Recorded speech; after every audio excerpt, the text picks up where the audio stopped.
اپنے اپنے مرحومین کی بخشش کے لیے بآواز بلند صلوات۔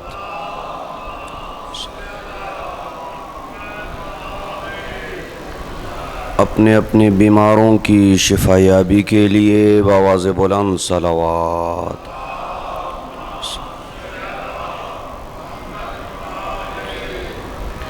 اعوذ باللہ من الشیطان اللعین الرجیم، بسم اللہ الرحمن الرحیم، الحمد للہ الصمد الذی لم یلد ولم یولد ولم يكن له كفوا أحد، الصلاة والسلام على سيدنا وحبيبنا وطبيب قلوبنا ومزكي نفوسنا أبي القاسم محمد،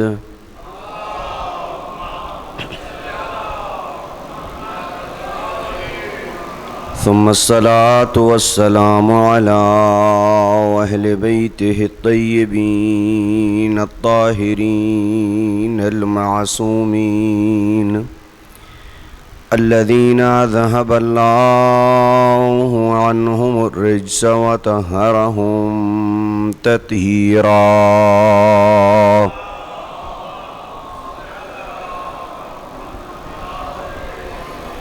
ورحمة الله على أحبابهم وشيعتهم ومواليهم أجمعين، ولعنة الله على أعدائهم ملعونين من يومنا هذا إلى أبد الآبدين.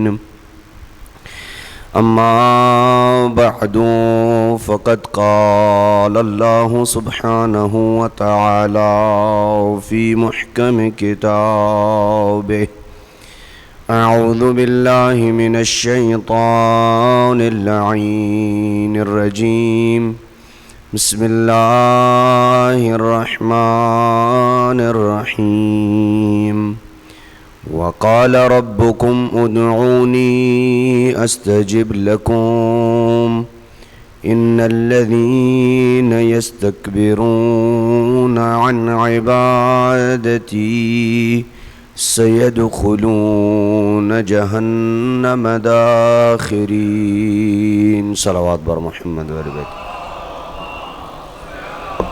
اس کو کھولیں تھوڑا۔ نعرہ تکبیر،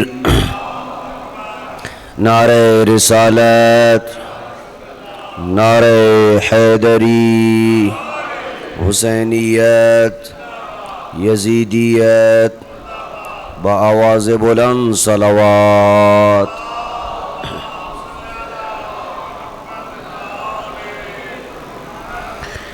دعا ہے کہ رب کائنات ہماری اس عبادت کو اپنی بارگاہ میں شرف قبولیت نصیب فرمائے، حاضرین مجلس کی نیک دلی تمناؤں کو پورا فرمائے، پرچم اسلام کو سر بلند فرمائے۔ مرجع جہان تشیع آیت اللہ سید علی السیستانی اور رہبر معظم آیت اللہ سید علی خامنائی، ان دونوں شخصیات کی حفاظت فرمائے اور ان کا سایہ ہم پہ دائر سلامت رکھے۔ اپنی اپنی دعاؤں کی قبولیت کے لیے، مجلس کی قبولیت کے لیے، اس مجلس میں جو افراد جس حوالے سے بھی تعاون کر رہے ہیں ان کی توفیقات میں اضافے کے لیے، ان کے مال و رزق میں وسعت کے لیے، انتظامیہ کے مال و رزق میں وسعت کے لیے ایک مرتبہ بآواز بلند صلوات بھیج دیں۔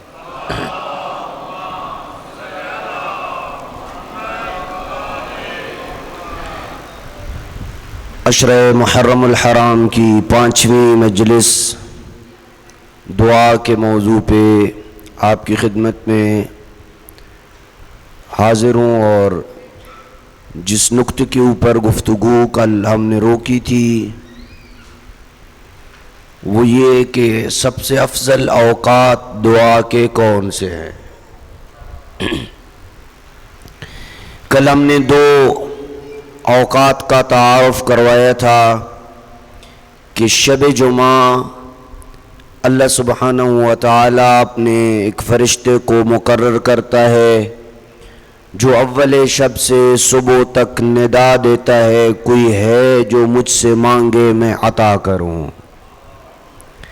لہذا اس وقت کو غنیمت سمجھنا چاہیے اور شب جمعہ اپنے اوقات میں سے وقت نکال کے دعا کے لیے مختص کرنے چاہیے، اور یہ شب وہ عظیم شب ہے جہاں آپ دیگر اعمال انجام دیں گے، وہاں سید الشہداء امام حسین علیہ السلام کی زیارت کرنا بھی شب جمعہ مستحب ہے۔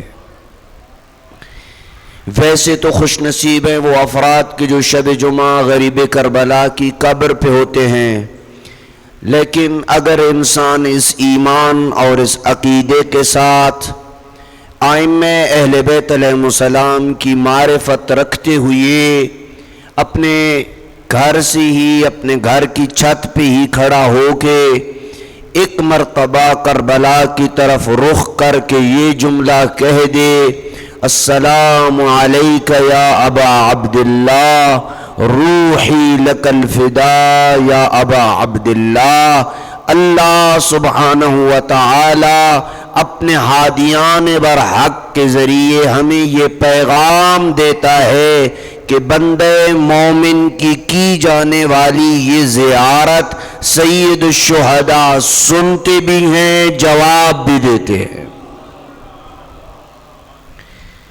لہذا اس شب کو جہاں دیگر آپ اعمال انجام دیں گے، جہاں آپ کو اللہ دعا کی توفیق عطا فرمائے، وہاں شب جمعہ امام حسین علیہ السلام کی زیارت کو بھی ترک نہ کرے۔ اور زیارت کے متعلق فقط ایک جملہ اور اپنے موضوع کی طرف آ رہا ہوں۔ بہت ساری زیارات امام حسین علیہ السلام کی اور امیر المومنین علیہ السلام کی زیارت کی جب فضیلت کو پڑھتے ہیں تو یہ جملہ سامنے آتا ہے، من زار الحسین عارفا بحقہ۔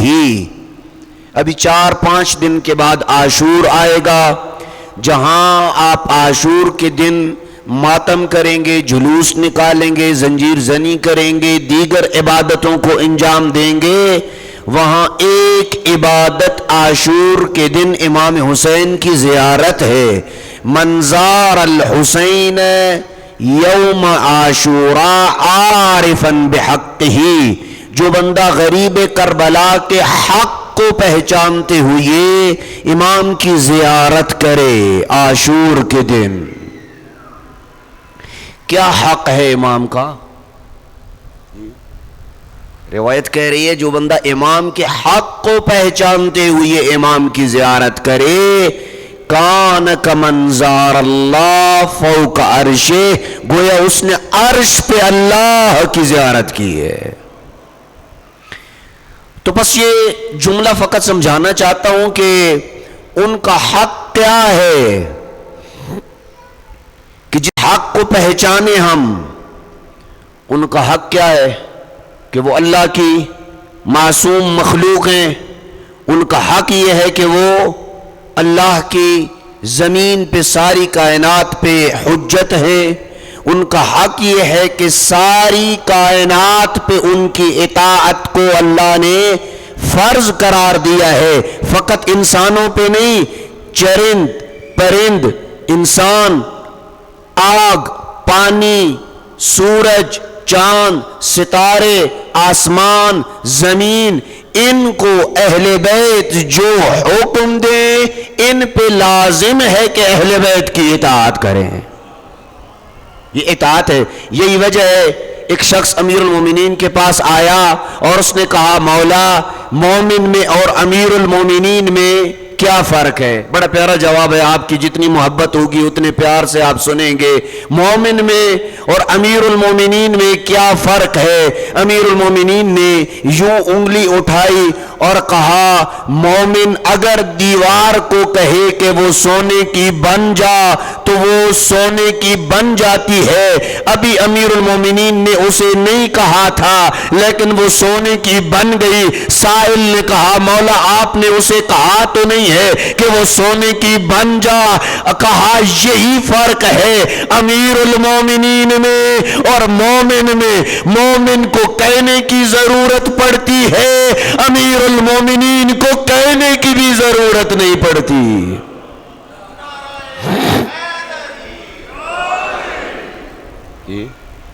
مومن کسی چیز کو اشارہ کر کے کہے کہ سونے کی بن جا یا اپنی جگہ چھوڑ دے یا آگے چلی جا یا پیچھے چلی جا تو مومن کی بھی اطاعت کرنا اس کے اوپر فرض ہے، چہ جائے کہ علی ابن ابی طالب۔ پس کائنات کی ہر چیز پہ ان کی اطاعت کو اللہ نے لازم اور فرض کیا ہے۔ تو یہ تین چیزیں جب مل جائیں کہ یہ حجت خدا ہیں، لولا الحجت لساخت الارض باہلها، اگر زمین حجت خدا سے ایک لمحے کے لیے خالی ہو جائے تو یہ زمین اپنے باسیوں سمیت اندر دھس جائے گی۔ پس پتہ چلا کہ کائنات کا باقی ہونا اس امر کی دلیل ہے کہ کوئی حجت خدا موجود ہے۔ کہاں ہے حجت خدا؟ امام زمان عجل اللہ فرجہ شریف حجت خدا ہیں یا نہیں؟ جو مانتے ہیں کہ حجت خدا ہیں وہ ذرا بلند آواز سے صلوات بھیج دیں۔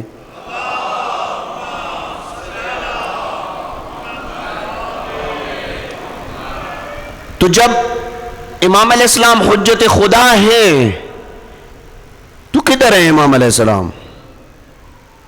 یہ غائب ہے، پہاڑوں میں ہے، جنگلوں میں ہے، صحراؤں میں ہے، کدھر ہے امام علیہ السلام؟ کیا ہماری امام علیہ السلام تک تھوڑا سا امام علیہ السلام کے متعلق اجازت دیں گے؟ ہمارے وقت کے امام ہیں کہ ہمارے وقت کے امام ہیں، ان کی ہمیں پتہ ہونا چاہیے کہ امام علیہ السلام جن کی غیبت کہ ہم قائل ہیں کہ امام علیہ السلام غائب ہیں، کیا مراد ہے؟ یہ ذرا علمی نکتہ ہے، نعرے والا نکتہ نہیں ہے، سمجھنے والا نکتہ ہے۔ یہ جب آپ کہتے ہیں کہ امام علیہ السلام غائب ہیں، کیا مراد ہے امام علیہ السلام غائب ہیں؟ جی کیا ہم امام علیہ السلام کو دیکھ نہیں سکتے ہیں؟ نہیں، یہ مراد نہیں ہے کہ امام علیہ السلام کسی کونے میں چھپے ہوئے ہیں اور ہم ان کو دیکھ نہیں سکتے ہیں۔ دیکھیں غیبت دو طرح کی غیبت ہوتی ہے، توجہ کیجئے گا، دو طرح کی غیبت ہوتی ہے۔ ایک غیبت وجود کی غیبت ہوتی ہے اور ایک یعنی شخص کی غیبت ہے۔ ایک بندہ یہاں پہ موجود نہیں ہے، وہ یہاں سے غائب ہے، یہ اس کی وجود کی غیبت ہے، یہ اس کے شخص کی غیبت ہے کہ وہ یہاں پہ موجود نہیں ہے۔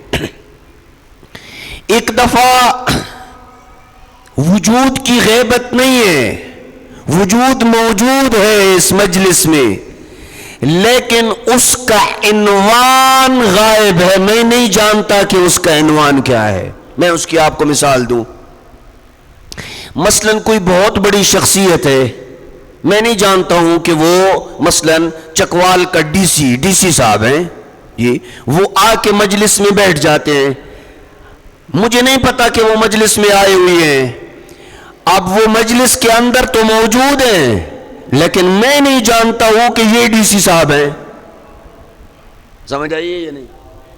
یہ مراد ہے کہ عنوان غائب ہے۔ امام زمانہ کی غیبت پہلی غیبت کی طرح نہیں ہے کہ ان کا وجود غائب ہے، وہ ہمارے درمیان موجود ہیں، ہم انہیں دیکھتے بھی ہیں، وہ ہماری خوشی میں بھی آتے ہیں، ہماری غمی میں بھی آتے ہیں، ہمارے جنازوں میں بھی حاضر ہوتے ہیں، وہ مکہ میں بھی آتے ہیں، وہ غریب کربلا کی کربلا زیارت کے لیے بھی آتے ہیں۔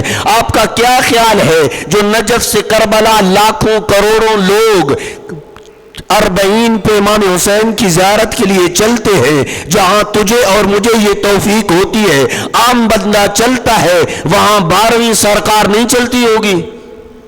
اتنا تشیع کا بڑا ایونٹ، کیا وہاں امام حاضر نہیں ہوتے ہوں گے؟ یقیناً ہمارا ایمان ہے کہ امام وہاں حاضر ہوتے ہیں، شب جمعہ بھی حاضر ہوتے ہیں، عرفہ کے دن بھی امام مکہ میں حاضر ہوتے ہیں، لیکن میں یہ نہیں سمجھ سکتا کہ یہ جو میرے پہلو میں بیٹھ کے دعائے عرفہ پڑھ رہا ہے یہ مہدی برحق ہے۔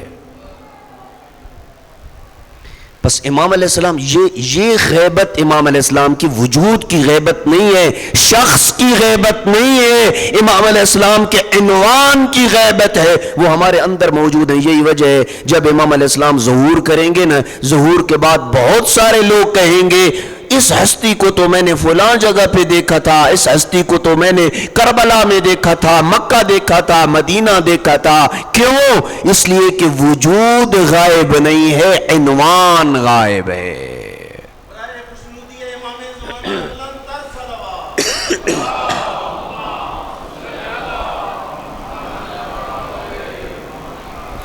تو پس پلٹ رہا ہوں کہ دعا شب جمعہ جب آپ مانگیں تو اپنے وقت کے امام کے لیے بھی دعا کریں، ان کے ظہور میں تعجیل کے لیے دعا کریں، اور دعا شب جمعہ ان افضل اوقات میں سے ہے۔ دوسرا جو ہم نے بتایا تھا وہ جمعے کا دن تھا کہ جمعے کے دن دعا مانگنا یہ افضل ہے۔ وہ اب روایت ساری نہیں پڑھتا ہوں، بلا تمہید اپنی گفتگو کو آگے لے کے چل رہا ہوں کہ امیر المومنین علیہ السلام فرماتے ہیں، ایک صلوات بھیج دے امام کے نام کی۔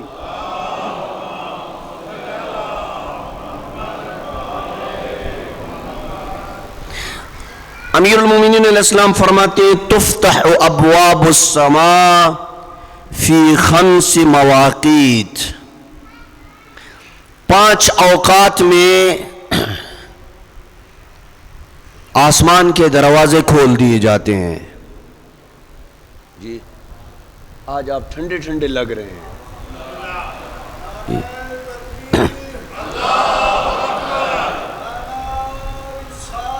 یا رسول اللہ، یا علی۔ 5 مقامات پہ میں ہر ایک مقام کے اوپر رکوں گا، کیونکہ یہ ان میں ہر بندہ دعا مانگ سکتا ہے۔ ان 5 اوقات میں تفتح ابواب السماء فی 5 مواقیت، 5 مقامات پہ آسمان کے دروازے کھلے ہوئے ہوتے ہیں۔ اس وقت جو بھی دعا مانگتا ہے دعا سیدھی آسمان پہ چلی جاتی ہے۔ پہلا وہ موقع جب آسمان کے دروازے کھلے ہوتے ہیں عند نزول الغیث، بارش جب برس رہی ہو تو آسمان کے دروازے اللہ کی ذات کھول دیتی ہے کہ اب دعا مانگو۔ دیکھیں اللہ سبحانہ و تعالیٰ کتنا کریم ہے، ایک بارش برسا کے ہم پہ رحمت نازل کر رہا ہے، ساتھ ساتھ آسمان کے دروازے بھی کھول رہا ہے، میرے بندے آ مجھ سے مانگ۔ یہ کتنی اللہ سبحانہ و تعالیٰ نے ثواب کی مختلف ہمیں کیٹیگریز بتائی ہیں اور سیل لگائی ہے ثواب کی کہ یہ کرو گے تو یہ ملے گا، یہ کرو گے تو یہ ملے گا۔ اوقات بھی بتا دیے کہ ان وقتوں میں دعا مانگو گے تو تیری دعا قبول ہوگی۔ آج کل موسم ہے بارشوں کا، جب بھی بارش برسے اپنے رب کے حضور دعا کیجئے، اللہ سبحانہ و تعالی آپ کی دعا کو درجہ استجابت تک پہنچائے گا، اس لیے کہ کائنات کے امیر نے یہ خبر دی ہے کہ جب بارش برس رہی ہو اس وقت آسمان کے دروازے کھلے ہوئے ہوتے ہیں، اور جب آسمان کے دروازے کھلے ہوں تو جو بندہ اپنے رب سے دعا مانگے گا، اللہ نے یہ آسمان کے اوپر لکھ دیا ہے، ادعونی استجب لکم، تو مانگ میں دینے میں کمی نہیں کروں گا۔ دوسرا مورد، جب آسمان کے دروازے کھلے ہوئے ہوتے ہیں، وعند الاذان، جب آذان ہو رہی ہوتی ہے، جب مؤذن آذان دیتا ہے تو اس وقت آسمان کے دروازے کھلے ہوئے ہوتے ہیں۔ میں آذان و اقامت کے متعلق ایک جملہ آپ کو بڑا پیارا سناتا ہوں، لیکن پہلے حضرت صلی اللہ علیہ وسلم کا دعا کے متعلق کلام جو آذان کے وقت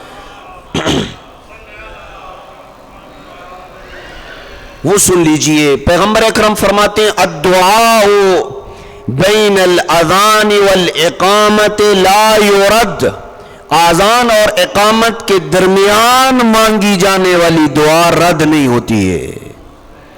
آذان ہوئی ہے، ویسے تو یہ حکم ہے کہ مستحب ہے کہ جب مؤذن آذان دے رہا ہو تو اس وقت مؤذن کے ساتھ آذان کی فصلیں دہرائی جائیں۔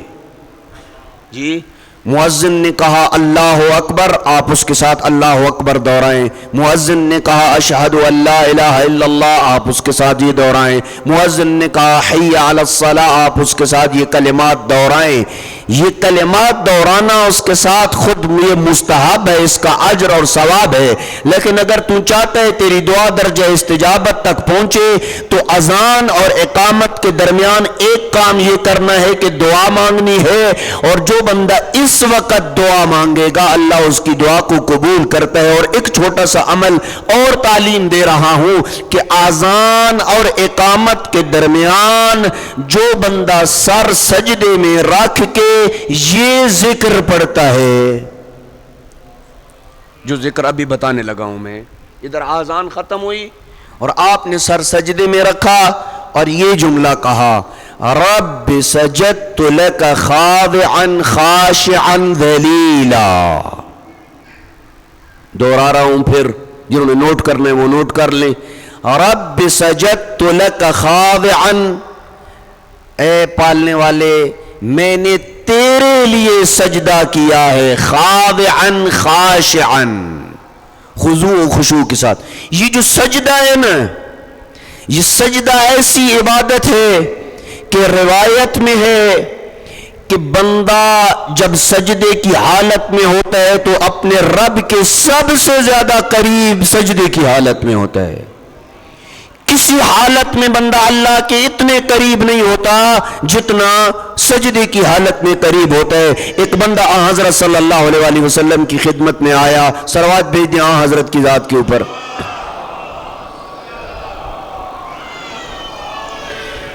ایک بندہ حضرت کی خدمت میں آیا، کہا پیغمبر اپنے حجرے کی دیوار تعمیر کر رہے تھے۔ اپنے کام پیغمبر خود کرتے تھے، اپنے جوتے بھی خود اصلاح کرتے تھے اس کی، اور اپنے دیگر کام بھی خود کیا کرتے تھے۔ دیکھا کہ حضرت صلی اللہ علیہ وسلم دیوار تعمیر کر رہے ہیں اپنے حجرے کی۔ یہ قریب آیا، اس نے کہا یا رسول اللہ کیا میں آپ کی اس کام میں مدد نہ کروں؟ پیغمبر نے فرمایا بسم اللہ، نیکی کے کام میں پوچھ کیا ہے، آؤ اور میرے ساتھ مل کے کام کرو۔ کہا نہیں یا رسول اللہ آپ بیٹھ جائیں، میں آپ کی جگہ پہ یہ دیوار کا کام کرتا ہوں۔ پیغمبر بیٹھ گئے سائے میں اور اس بندے نے وہ کام کرنا شروع کر دیا۔ جب وہ اپنا کام مکمل کر چکا نا تو پیغمبر اکرم صلی اللہ علیہ وسلم سے اس نے کہا یا رسول اللہ میری ایک حاجت ہے۔ یہ دوسرے لفظوں میں اجرت، یہ اجرت، یہ تو اجرت نہیں تھی نا کہ کوئی نقدی میں اجرت تو اس نے نہیں مانگی۔ یا رسول اللہ میری ایک حاجت ہے۔ کیا حاجت ہے؟ کہا مجھے جنت کی ضمانت دے دیں۔ بڑی بھائی مہنگی اجرت مانگی ہے، ایک تھوڑی سی دیوار تھا کو مرمت کرنے کے بعد جو ہے وہ جنت کی طرف جانے کی تو نے جو ہے وہ اجرت مانگ لی ہے۔ رسول اکرم صلی اللہ علیہ وآلہ وسلم نے فَأَطْرَقَ رَأْسَهُ، امیر پیغمبر اکرم نے کافی دیر تک اپنے سر کو جھکائے رکھا، سوچتے رہے پیغمبر اکرم نے کہ کام تو اس نے بڑا تھوڑا کیا ہے اور اجرت اس نے بڑی اونچی اور بڑی مانگ لی ہے۔ پیغمبر نے تھوڑی دیر کے بعد سر سجدے سے اٹھایا، اپنا سجدے سے نہیں، اپنا سر اٹھایا اور کہا میں ضمانت دیتا ہوں تیری جنت کی، لیکن ایک کام تو کر، میں محمد تیری جنت کا ضامن ہوں۔ کہا کیا؟ کہا تو لمبے سجدے کر، تیری جنت کا میں ضامن ہوں۔ بطول السجود، لمبے سجدے کر۔ آپ کو پتہ ہے کہ حضرت ابراہیم کے القاب میں سے ایک لقب خلیل اللہ ہے، پتہ ہے یا نہیں پتہ ہے؟ جن کو پتہ ہے وہ ذرا صلوات بھیج دیں۔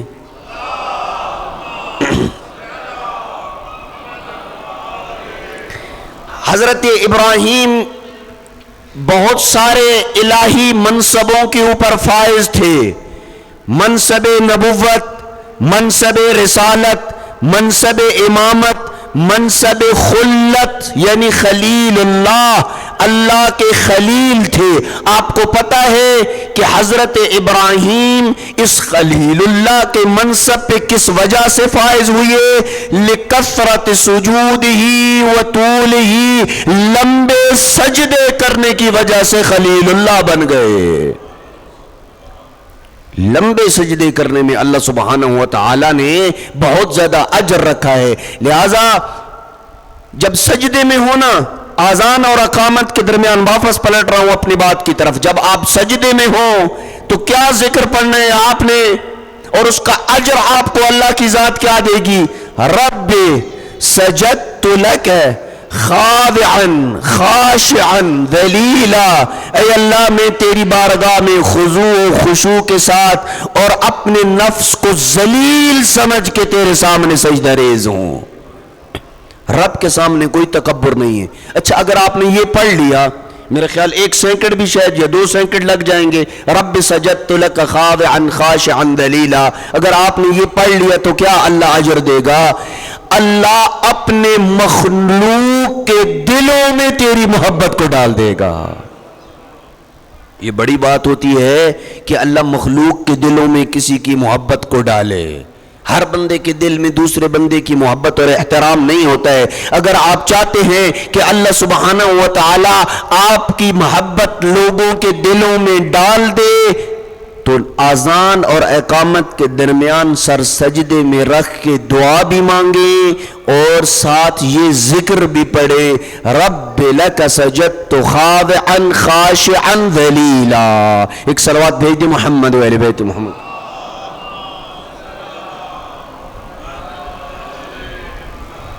تیسرا مورد جس وقت دعا قبول ہوتی ہے، عند قراءت القرآن، جب قرآن مجید کی تلاوت ہو رہی ہو تو اس وقت جو بھی دعا آپ مانگیں گے، چاہے آپ خود تلاوت کر رہے ہو یا گھر میں قرآن مجید کی تلاوت کی سی ڈی چل رہی ہو یا ٹی وی پہ یا موبائل پہ یا گاڑی میں آپ سفر کر رہے ہیں اور آپ نے قرآن مجید کی تلاوت لگائی ہوئی ہے، جہاں بھی قرآن مجید کی تلاوت لگائی گئی ہو، آپ تلاوت سن رہے ہوں، اس جگہ پہ مانگی جانے والی دعا رد نہیں ہوتی ہے۔ آئیے روایت سنیں اس سلسلے میں۔ امیر المومنین جن کا قرآن کے ساتھ بڑا گہرا رشتہ ہے، اور امیر المومنین نے اپنی آخری وصیت میں جب ضربت لگ چکی تھی سر پہ تو امیر المومنین نے ایک جملہ فرمایا تھا، فرمایا کہ خبردار قرآن پہ عمل کرنے کے حوالے سے کوئی غیر تم پہ سبقت نہ لے جائے۔ امیر المومنین کے سر پہ ضربت لگی ہوئی ہے۔ آج آپ دیکھ لیں ہماری صفوں میں قرآن مجید کے اوپر کتنا عمل ہوتا ہے، قرآن مجید کے کتنے درس ہوتے ہیں، قرآن مجید کو کتنا پڑھا جاتا ہے۔ اپنی صفوں کے اندر ہمیں دیکھنا چاہیے، قرآن بار بار قرآن نے کہا افلا یتدبرون، قرآن کے اوپر تدبر اور غور و فکر کیوں نہیں کرتے ہو؟ امیر المومنین وہ ہستی ہے جس کے متعلق حضرت صلی اللہ علیہ وآلہ وسلم نے یہ بارہا جگہوں پہ ارشاد فرمایا، القرآن مع علی و علی مع القرآن، قرآن علی کے ساتھ ہے اور علی قرآن کے ساتھ ہے۔ کیا مطلب ہے قرآن علی کے ساتھ ہے؟ کوئی سمجھائے گا مجھے اس کا مطلب کیا؟ اس کا مطلب تھوڑا سا اس جملے کی وضاحت کرتا چلوں۔ قرآن علی کے ساتھ ہے اور علی قرآن کے ساتھ ہے، کیا اس کا مطلب یہ ہے کہ علی حافظ قرآن تھے؟ جی، تھوڑا سے روایات کے تجزیہ اور تحلیل کرنے سے لطف آتا ہے۔ روایتیں سمجھ تب آتی ہیں جب ان کی گرہ کھولی جائے۔ کیا یہ پیغمبر کہنا چاہتے ہیں کہ علی حافظ قرآن ہے اور علی کے دل و دماغ میں 30 سپارے موجود ہیں، لہذا قرآن علی کے ساتھ ہے، علی قرآن کے ساتھ ہے؟ یقیناً امیر المومنین حافظ قرآن ہے، اس میں کوئی شک نہیں ہے، لیکن پوری کائنات میں فقط علی تو حافظ قرآن نہیں ہے نا، اور بہت سے حافظ قرآن موجود ہیں، ماشاءاللہ حافظوں سے دنیا بھری ہوئی ہے۔ جی، اگر یہ تفسیر ہے اس کی تو ہر بندہ اٹھ کے آ کے کہہ سکتا ہے جس طرح علی قرآن کے ساتھ ہے اور قرآن علی کے ساتھ ہے، میں بھی تو حافظ ہوں، مجھے بھی کہا جا سکتا ہے کہ میں بھی قرآن کے ساتھ ہوں، قرآن میرے ساتھ ہے، پھر علی کی فضیلت تو نہ ہوئی؟ توجہ ہے میری طرف یا نہیں؟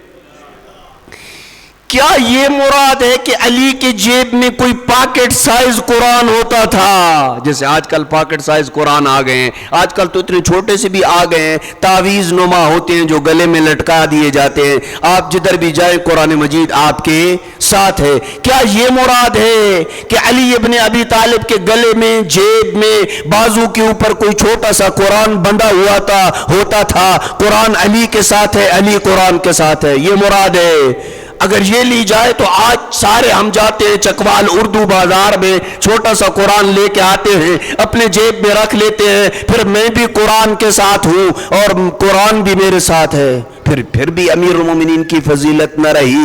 پس پتہ چلا کہ پیغمبر ان چیزوں کی طرف اشارہ نہیں کر رہے ہیں، پیغمبر نے جو یہ کہا ہے قرآن علی کے ساتھ ہے، علی قرآن کے ساتھ ہے، پیغمبر یہ کہنا چاہ رہے ہیں کہ علی ولادت سے لے کر خانہ کعبہ سے لے کے مسجد کوفہ شہادت تک علی کا کوئی عمل قرآن کی آیت کے مخالف نہیں، اور قرآن الحمد سے لے کے والناس کی سین تک کوئی آیت علی کے عمل کے مخالف نہیں ہے۔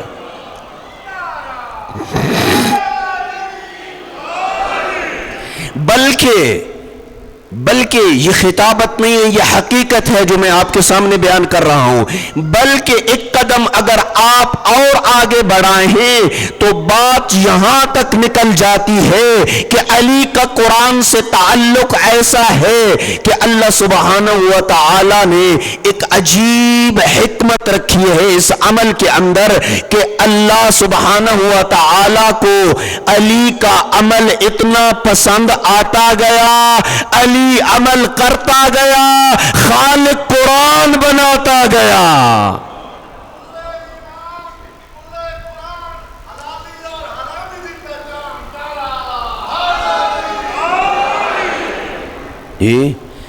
اور یہ آپ اگر قرآن مجید کی آیات کو دیکھ لیں تو آپ کو یہ حقیقت آشکار ہو جائے گی۔ علی ابن ابی طالب نے اپنے در سے روٹیاں پہلے دیں، حل عطا کی آیت بعد میں نازل ہوئی، علی بستر رسول پہ پہلے سوئے، وَمِنَ النَّاسِ مَن یشری کی آیت بعد میں نازل ہوئی، علی خم غدیر پہ مولا پہلے بنے، الیوم اکملت کی آیت بعد میں نازل ہوئی، علی ابن ابی طالب چادر میں پہلے آئے، انما یرید اللہ کی آیت بعد میں آئی۔ پس کہنے دیجئے مقام عمل میں علی کا عمل اللہ کو اتنا پسند آیا، علی عمل کرتا گیا، خالق قرآن بناتا گیا۔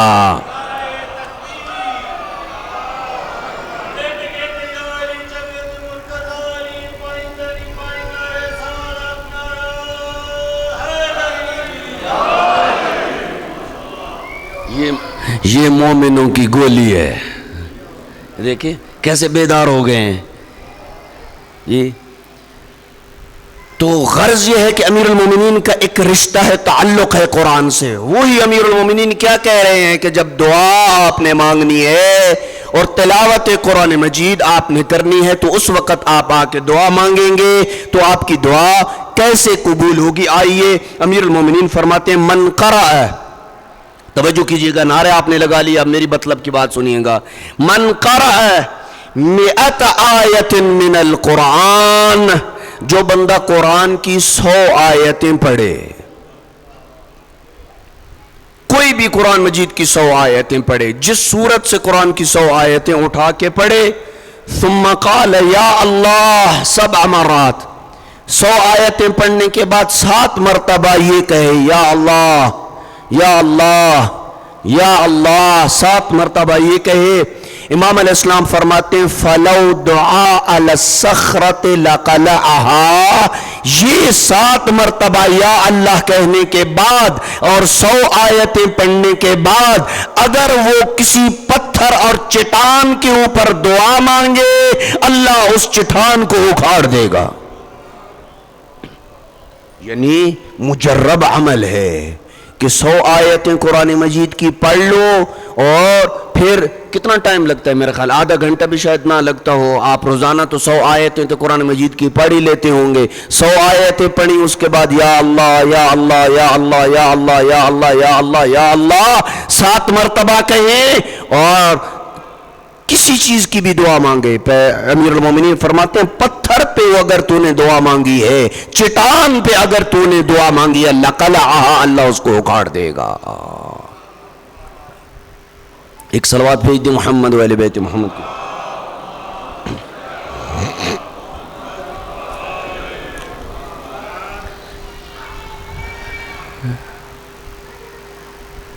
چوتھا یا پانچواں وہ وقت، پانچواں ہے میرا خیال یا چوتھا ہے، آپ کو یاد ہے یا نہیں؟ جی پانچواں ہے. جس وقت انسان کی دعا قبول ہوتی ہے وہ کیا ہے؟ مع زوال الشمس، جب سورج زوال کی طرف ڈھل رہا ہوتا ہے نا. زوال کیا ہوتا ہے جی؟ زوال کیا بلا ہوتی ہے بھئی؟ ہاں، جب سایہ مشرق کی طرف سے سورج نکلتا ہے نا تو پھر سایہ کدھر جاتا ہے؟ مغرب کی طرف جاتا ہے.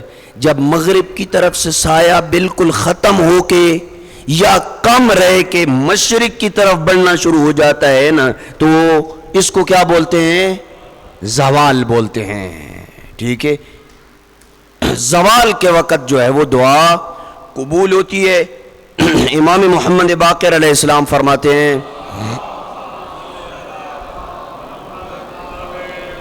کان ابی اذا کانت لہ الی اللہ حاجہ، جب میرے بابا امام زین العابدین علیہ السلام، امام محمد باقر کے والد کا نام امام زین العابدین علیہ السلام ہے. کان ابی اذا کانت لہ الی اللہ حاجہ، جب میرے بابا کو کوئی اللہ کے دربار میں حاجت پیش ہوتی تھی، طلبہا فی ہذہ الساعہ، تو اس وقت اس گھڑی میں یعنی زوال کے وقت امام زین العابدین علیہ السلام اپنی حاجت کو اللہ کے سامنے طلب کیا کرتے تھے.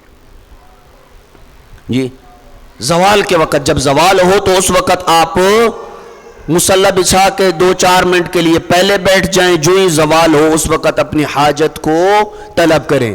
اچھا، یہ علماء فرماتے ہیں کہ یہ سارے کام اگر کوئی بندہ باقاعدگی سے نہیں کر سکتا نا، زندگی میں ایک بار ان کاموں کو کرے. اگر کوئی بندہ باقاعدگی سے بارش کے وقت دعا نہیں مانگ سکتا، ایک وقت کرے، ایک بار کرے. اگر کوئی بندہ 100 آیتیں پڑھ کے اس کے بعد دعا باقاعدہ نہیں مانگ سکتا، ایک مرتبہ تو کرے. زوال کے بعد اگر کوئی بندہ باقاعدہ دعا نہیں مانگ سکتا، ایک مرتبہ مانگے. آذان و اقامت کے درمیان اگر کوئی بندہ باقاعدہ دعا نہیں مانگ سکتا، ایک مرتبہ مانگے، تاکہ آپ ان لوگوں میں شمار ہو جائیں جنہوں نے روایت سنی تھی اور اس پہ عمل کیا تھا. سمجھ آ گئی ہے؟ روایت سن کے اور پھر لنگر کھا کے بندہ سائیڈ پہ ہو جائے نہیں، پھر یہ روایت حجت ہے آپ کے اوپر، روایت آپ کے اوپر حجت بن گئی ہے. اب آپ نے کم از کم ایک مرتبہ اس کے اوپر عمل کر کے یہ ثبوت دینا ہے. کل اگر اللہ آپ سے پوچھے کہ نیو سٹی میں مجلس ہو رہی تھی، مولانا نے یہ روایت پڑھی تھی، حجت تم پہ تمام ہو گئی تھی، اب تو یہ نہیں کہہ سکتا تھا کہ مجھے پتہ نہیں تھا اسی وجہ سے روایت میں ہے. اگر بندہ اللہ کی بارگاہ میں جائے گا نا، وہ کہے گا پالنے والے مجھے پتہ نہیں تھا کہ یہ کام ایسے ہے. آواز قدرت آئے گی ہلا تعلمت، سیکھا کیوں نہیں تھا؟ یہ کوئی عذر نہیں ہے کہ مجھے پتہ نہیں تھا. اور جس بندے کو پتہ ہو اور پھر وہ عمل کرے، جب وہ بندہ بارگاہ الہی میں جائے گا تو پھر اسے آواز قدرت آئے گی ہلا عملت، عمل کیوں نہیں کیا تھا؟ پتہ تو تمہیں چل گیا تھا روایت کا، مسئلہ شرعی کا تمہیں پتہ چل گیا تھا، اس کے اوپر عمل کیوں نہیں کیا تھا؟ لہذا کم از کم ایک مرتبہ ان روایات کے اوپر لازمی عمل کریں. آخری روایت، اور میں اپنی گفتگو کو روک رہا ہوں یہاں کے اوپر، امام محمد باقر علیہ السلام کا ہی فرمان ہے. امام علیہ السلام فرماتے ہیں ان اللہ عز وجل یحب من عباده المؤمنین کل عبد دعا. دعا اس بندے کو بولتے ہیں جو بہت زیادہ دعا کرنے والا ہو، صیغہ مبالغہ ہے.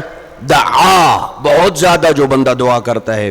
اللہ سبحانہ و تعالی اپنے مومن بندوں میں سے اس بندے کو پسند کرتا ہے جو سب سے زیادہ کیا کرتا ہے؟ دعا مانگتا ہے. فرمایا فعلیکم بالدعاء، تم پہ لازم ہے کہ تم دعا کرو. کس وقت؟ فی السحر الی طلوع الشمس. یہ شاید چھٹا مورد ہے جو اس روایت سے ہٹ کے ہے. فی السحر الی طلوع الشمس، سحر سے لے کے، سحر کے وقت سے لے کے سورج نکلنے کے درمیان وقت جو ہوتا ہے، اس وقت دعا مانگو. امام زین العابدین کا ایک صحابی ہے ابو حمزہ صومالی، نام سنا ہوا یا نہیں سنا ہے؟ جن کے نام کی ماہ مبارک رمضان میں سحر کے وقت آپ دعا بھی پڑھتے ہیں یا نہیں پڑھتے ہیں؟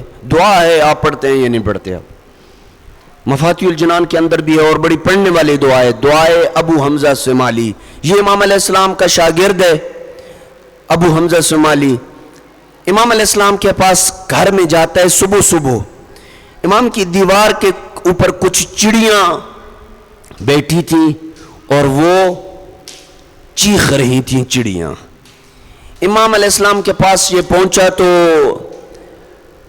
اس نے امام سے پوچھا مولا آپ تو پرندوں کی بولیاں جانتے ہیں، یہ جو چڑیاں ہیں یہ کیا چیخ رہی ہیں، یہ کیا کر رہی ہیں؟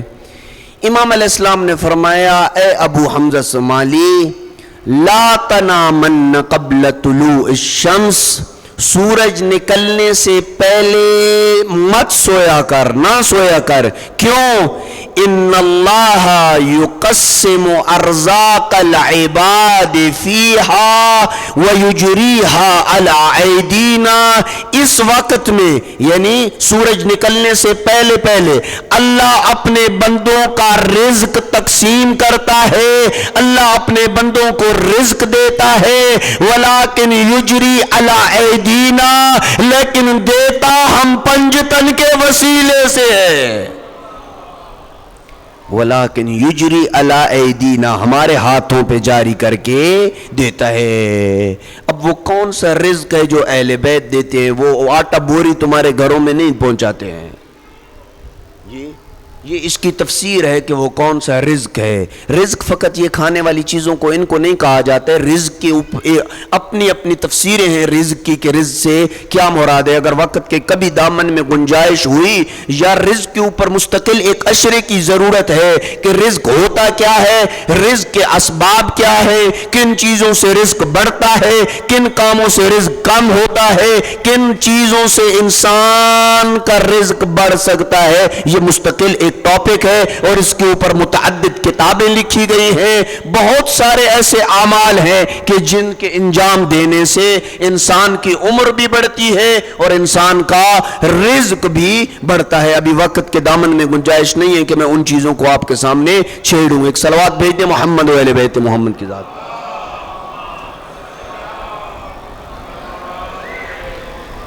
پس عزاداران مظلوم کربلا، گفتگو کو یہیں روک رہا ہوں اور کل انشاءاللہ ان اماکن کو اور ان جگہوں کا ہم تعارف کروائیں گے جہاں پہ انسان کی دعا قبول ہوتی ہے۔ اوقات کا ہم بتا چکے ہیں اور کل ہم ان جگہوں کا تعارف کروائیں گے جہاں پہ انسان کی دعا قبول ہوتی ہے۔ ایک صلوات بھیج دیں محمد و اہل بیت۔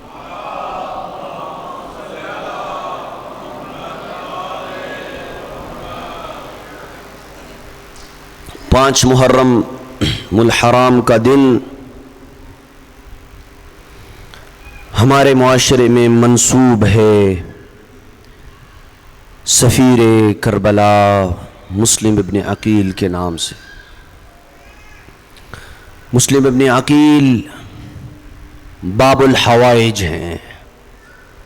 آج بھی نجف اور کوفہ میں جن لوگوں کو جو حاجت طلب ہوتی ہے وہ جناب مسلم ابن عقیل کے مرقد پہ جاتے ہیں اور اپنی حاجت کو سفیر امام حسین علیہ السلام کے سامنے رکھتے ہیں۔ لہذا دوران مصائب جب آپ کی آنکھ سے آنسو آ جائیں تو جناب مسلم ابن عقیل سے توسل کر کے اپنی حاجت ان کے سامنے رکھ دیجئے۔ اللہ سبحانہ و تعالی جناب مسلم کے طفیل آپ کی حاجت کو پورا کرے گی۔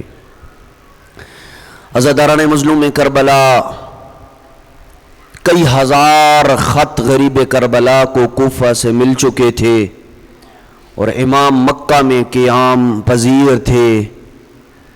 کوفہ کے لوگوں کی رغبت تھی کہ غریب کربلا کوفہ آئیں۔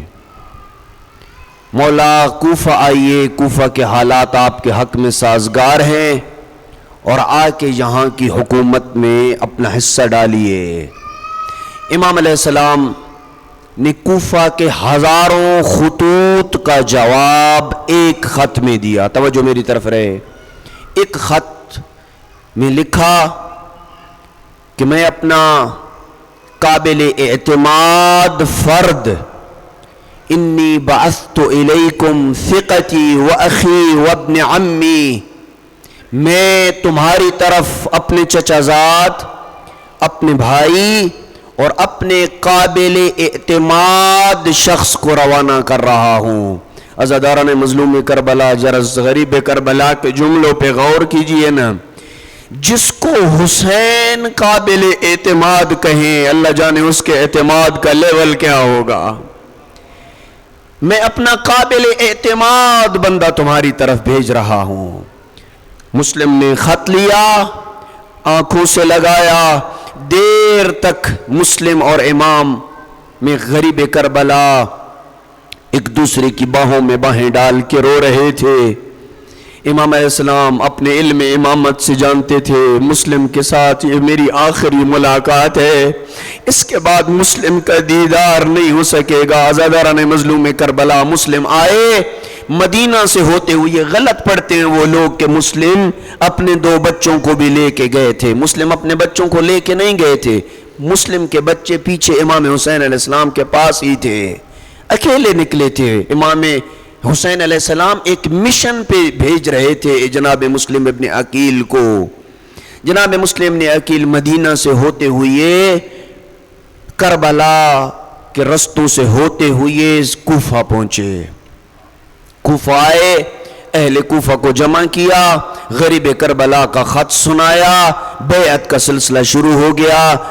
ایک ہی وقت میں 18,000 لوگوں نے مسلم کے ہاتھ پہ غریب کربلا کی بیعت کر لی۔ بس تمہید کے 2 جملے اور میں مصائب شروع کرنے لگا ہوں۔ 18,000 کی بیعت کا اتنا بڑا مجمع جب دیکھا نا مسلم نے فوراً خط لکھ دیا غریب کربلا کی طرف، کہا میرے آقا میں نے کوفہ کا جائزہ لے لیا ہے، ماحول سازگار ہے، لوگ آمادہ ہیں، ان کے دل آپ کے ساتھ ہیں، آپ جلدی کیجئے کوفہ آ جائیے۔ خط لکھ بیٹھے نا جب، ادھر یزید ملعون نے بصرہ سے ابن زیاد کو حکم دیا تم جلدی سے جاؤ اور کوفہ کا کنٹرول سنبھالو۔ عزاداران مظلوم کربلا، یہ کمینہ راتوں رات کوفہ پہنچا اور اس نے لوگوں کو خریدنا شروع کر دیا، جیل میں ڈالنا شروع کر دیا۔ ایک منظر ایسا تھا، مسلم کے ساتھ 18,000 تھے، اور ایک منظر ایسا بنا جب مسلم نماز مغرب مسجد کوفہ میں ادا کر چکے نا، 25 افراد پیچھے رہ گئے تھے جناب مسلم کے۔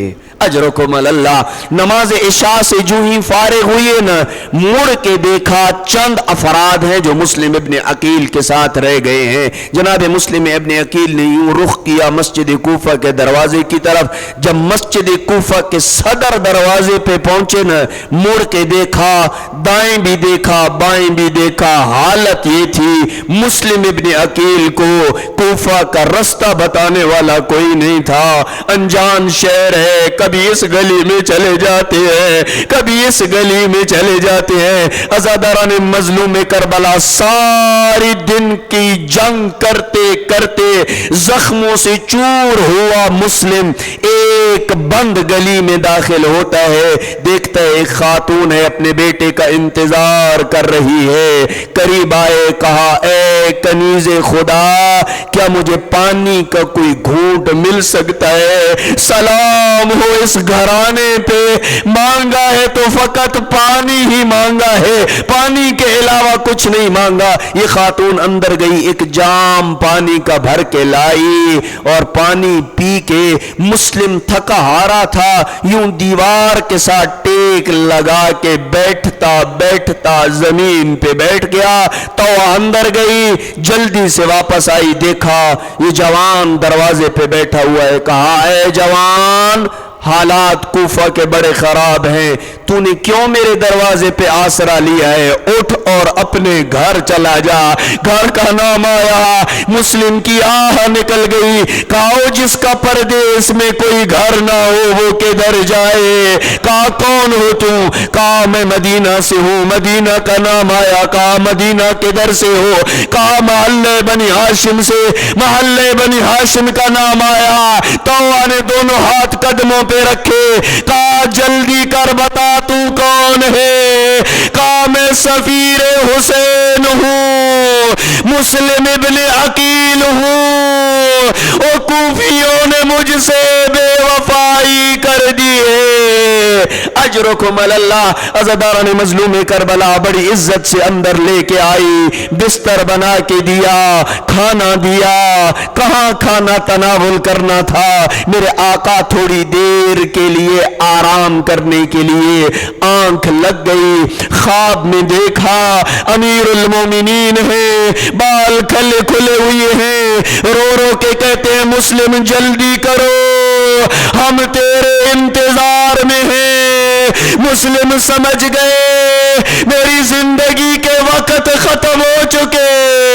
عزاداروں اٹھے، جناب مسلم ایک مرتبہ پھر وضو کیا، مصلی عبادت کے اوپر آئے، ابھی نماز فجر سے فارغ ہوئے تھے، تاکہ بات ادا کر رہے تھے کہ گھوڑوں کے ٹاپوں کی آواز مسلم ابن عقیل کے کانوں پہ پڑی۔ مسلم نے تیاری کی باہر نکلنے کی، توہا آگے آئی، ہاتھ باندھ کے کہا میرے آقا وہ ہزاروں میں ہیں، آپ اکیلے ہیں، رک جائیے میرے گھر کے اندر، باہر نہ جائیے، آئیے مسلم کی غیرت کا لیول چیک کیجئے۔ مسلم نے کہا میری غیرت گوارا نہیں کرتی، وہ بدماش تیرے گھر میں آ جائیں، میں کہوں گا مسلم معاف کیجئے، کاش آپ شام غریبوں کو ہوتے اور دیکھتے 40 گھوڑا سوار کس طرح خیموں میں داخل ہوئے،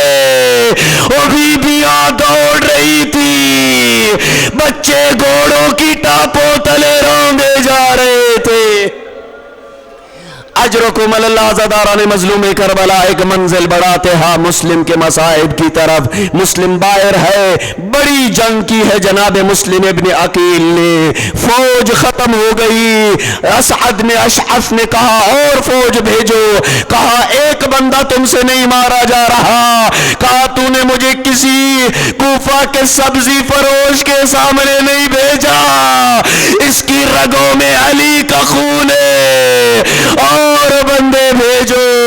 عزاداروں فوج اور آ گئی، چھتوں پہ چڑھ گئے، جس کے ہاتھ میں پتھر تھا اس نے پتھر مارا، جس کے ہاتھ میں نیزہ تھا اس نے نیزہ مارا، جس کے پاس تلوار تھی اس نے تلوار پھینکی، جس کے پاس کچھ نہیں تھا اس نے گرم ریت پھینکی۔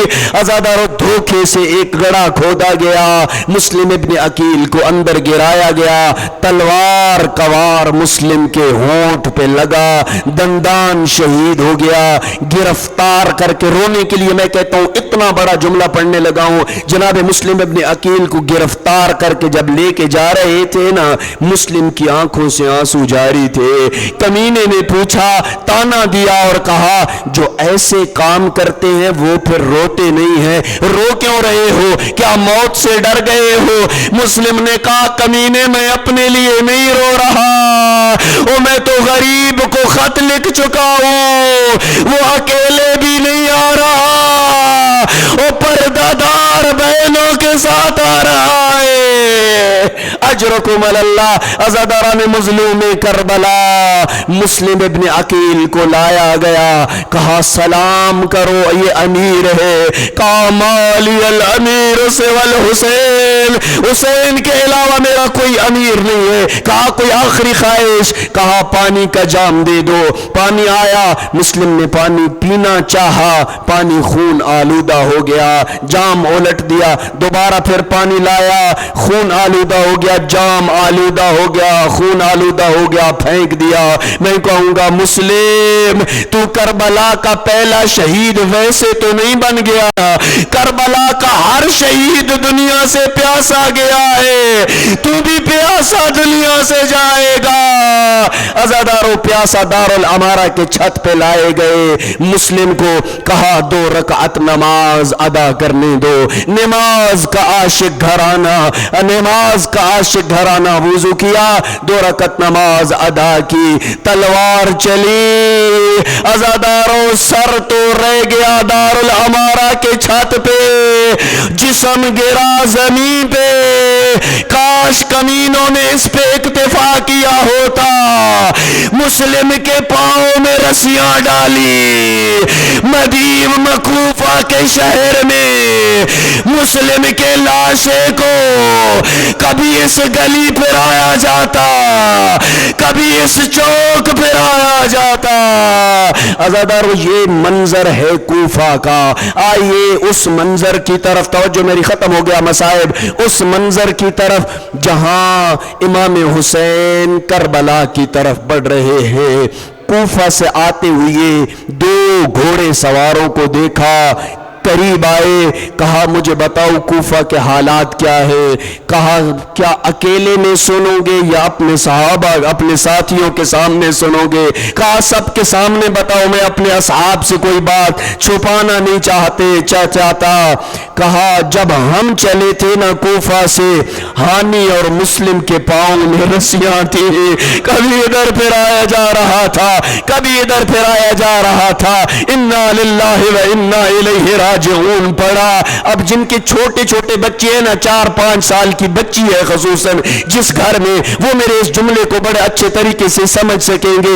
امام حسین علیہ السلام اس خیمے میں آئے، یہاں مسلم کی 4 سالہ بچی عاتقہ تھی، عاتقہ کو بلایا اور اپنے زانوں پہ بٹھایا، پیار بھی کیا، کہا باب مامو جان شفقت تو آپ ہمیشہ ہی کرتے ہیں، آج انداز بڑا نرالا ہے، میرے بابا کو خیر تو ہے، انا للہ، آج کے بعد تیرا بابا میں ہوں۔